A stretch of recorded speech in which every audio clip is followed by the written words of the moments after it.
Дали европската криза ја помина најкритичната фаза? That's hard to say, but I should think that it hasn't. I know there are predictions about, like especially this year, things to start to like improve.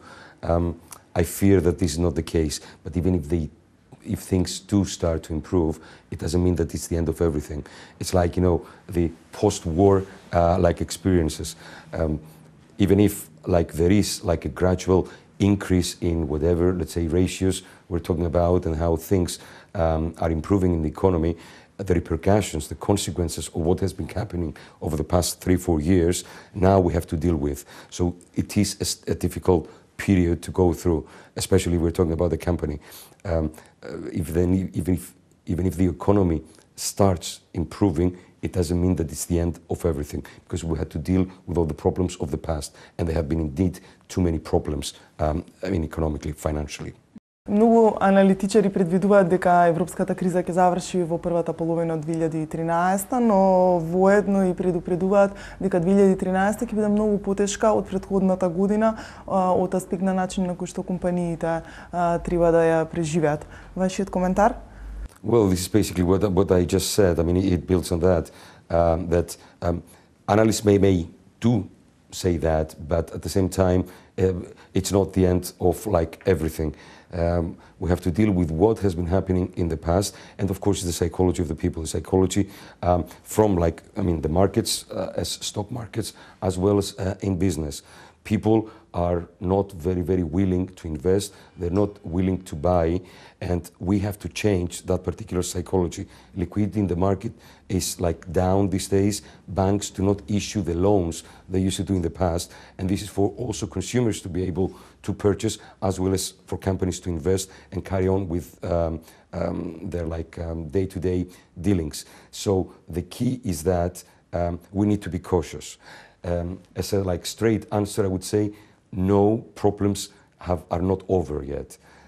Even if it appears that things are improving, we have, let's say, a few more years to go in order to stand on our own 2 feet more firmly and claim that now we're starting to, let's say, grow as an economy. Доаѓате од Грција, од земјата од која што всушност можеби и најмногу економската криза се усети во изминатиот период. Која е лекцијата која што Грција ја научи од целиот кризен период? About the government, maybe I'm not the right person to say, but from a financial point of view and the business point of view, they have learned their lesson.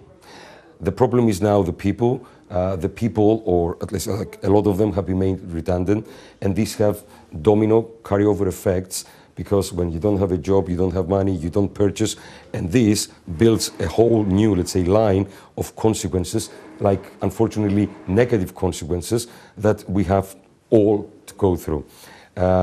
About lessons.